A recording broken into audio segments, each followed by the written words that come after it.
Hi guys, मैं उसी canteen चटपदागी हौरे vlog से अखोई साइना कैंटीन ने हला पैसा पादे ना ngangi ne.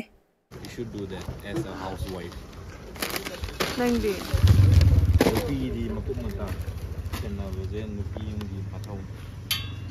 Ay makum mata tawle. Khoi sai je right chat pe am pam jabane ko ado ma di share le ka diaper ga oina ha pa ga thau le re ga ri se.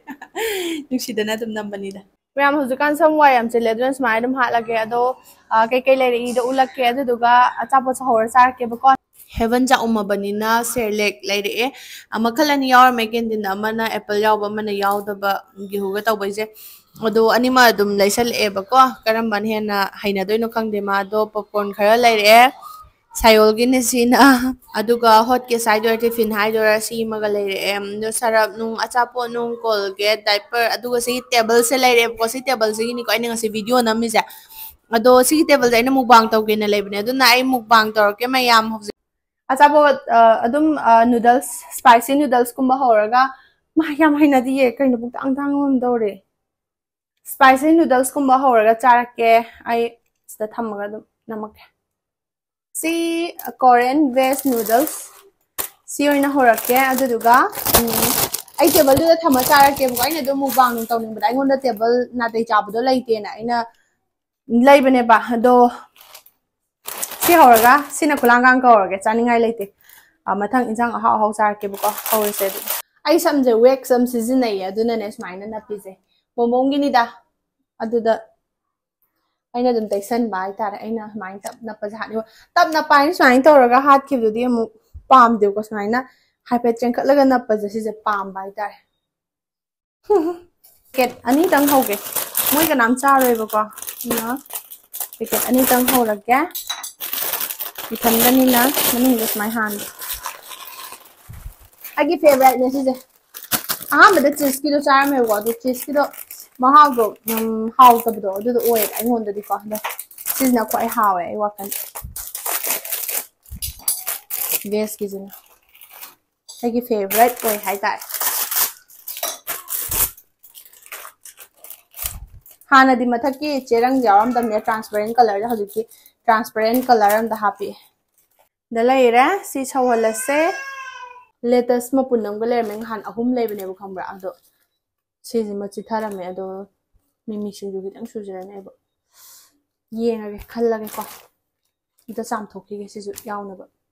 ado me am video jam ka hen hausen ring da hausi winter chang e dana ko ado na moisturizer chana ba dum thiba hormone ko mai je khrang rang law mata moira bani na dry skin gi oily gi normal adu mai na thiba dum hormone ai chana ba share tawake Derma Co da gis da leire 5% niaceramide moisturizer ne makal ahum sida khoi gi chana ga da basing do loina mag yawra bane ai gi oina 5% niaceramide mattifying moisturizer sana ne ai mai oily acne prone skin oye ba ko aina season doi se yamna lightweight oiraga oil free gel moisturizer oi ba do adu do oye akhoi gi hydration daw ba masung sebum control daw ba se yamna expertly balance daw bira bane ba ko ado 24 hours day long lasting moisture dum oiraga lei adu ga akhoi gi skin yamna smooth oiraga shine free oiraga complexion thok ba do adudo oye ai goi na di sina chanare aduga mathang da ina uchari basina 5% niaceramide daily hydrating moisturizer ne normal to combination skin gine because se ge moisturizer sisu yamna lightweight formula oye aduga 24 hours de moisturization da hole aduga yamna intense hydration pibdo adudo oye aduga 5 essential ceramide na fazana blend tore aduga aroi basina 5% niaceramide deep moisturizing cream ne ko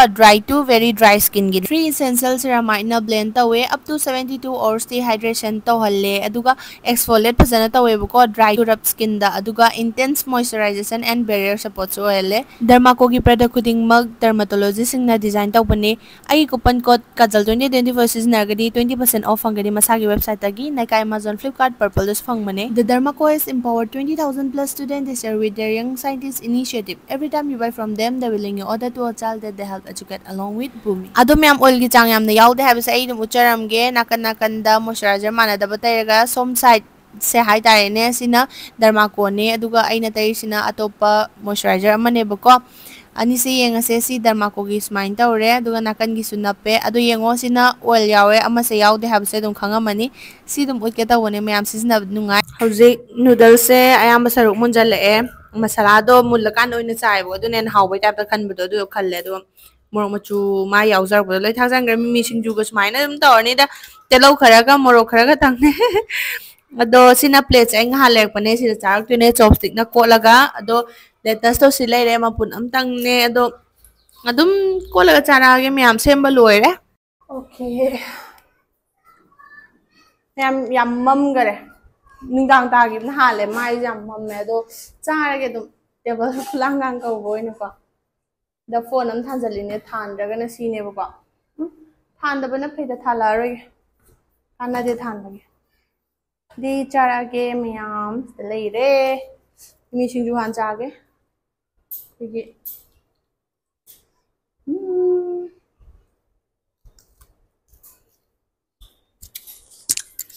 지금부터 왕왕만 해는 막건 하weba 짭 삭보이 막건 막 따데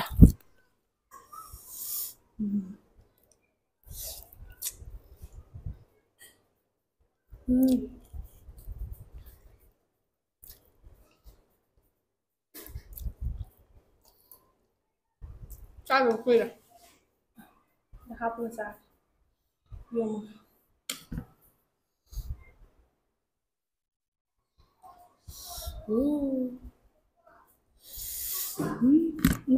야, 너 잘라 이마. 아, 뭐 한데.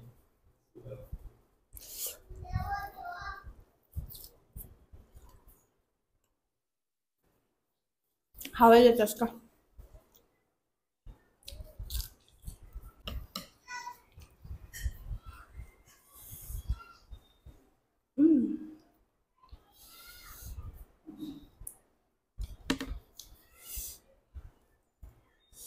자티는 하와이지.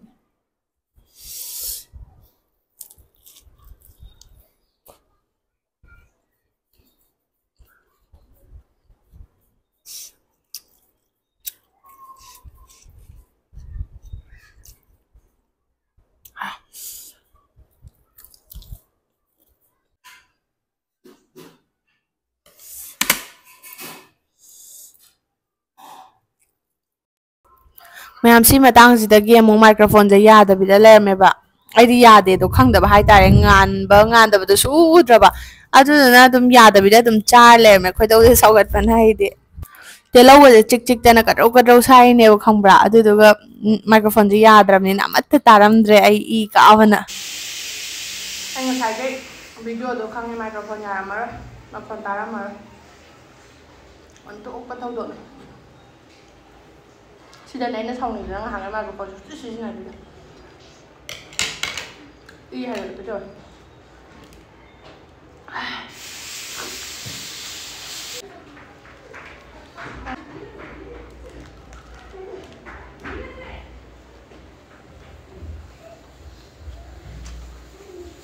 Ma'am, trong lời microphone đó mua ra từ tủ lên mà hả bà? Thật ra nó sẽ sân dần là tổng cái không thì mấy bên kia duy rồi không nên microphone nữa charge tông nó vì này có nên bịt đầm này cái đó thế vẫn dùng cái size xe lệch này để bật qua xe lệch to thì máy thì đi vào bus pin rồi thì mình ra rồi nhưng mà sẽ làm gì đâu tu video nào mày tu Heaven video nào mày tu video nào mày tu hi Heaven dạ nó sẽ là Heavenจะ say เล็กๆไปด้วยจ้าไปอ่ะไล่นะให้ไงจ้ายังไงครับอ่ะ baby chat ดีๆ baby chat ร้านนึงจ้าสนะใช่แล้วใช่แล้วบ้าคุณสรุปช่วยเล่นนั่งดีไปได้บ้าฮะ say เล็กจ้าไปสุดบ้าซ้ำก็โอเคให้เขาเลยชิงงานสิจ้างเขาเลยห้องเดียใกล้ครับอ่ะHayang sakol sini, hayang matang school ka doon eh. Mayam sina chabo kaya tumna ba na walking tholok pa matang ne get apo chulaw ga dabu na khong na chatli ne nung chu kabuk chure aduna chatin puraga chatle nungdang na sumana walking chapa ne hena nungai wo nundin na yam sae dum aina sum Heaven gi ma na select sa video namning da aina dum nang gi tawne ba ko magi select yauzar pa spoon hojiki do adudo amaga tangkhai ne ko ina happy do sigi sem ga bulap yana da bi do tang tawre ko gi hugi tang do ado ai pizza wai da ulake ko mate mayam pamjana chai ai che lega dana ai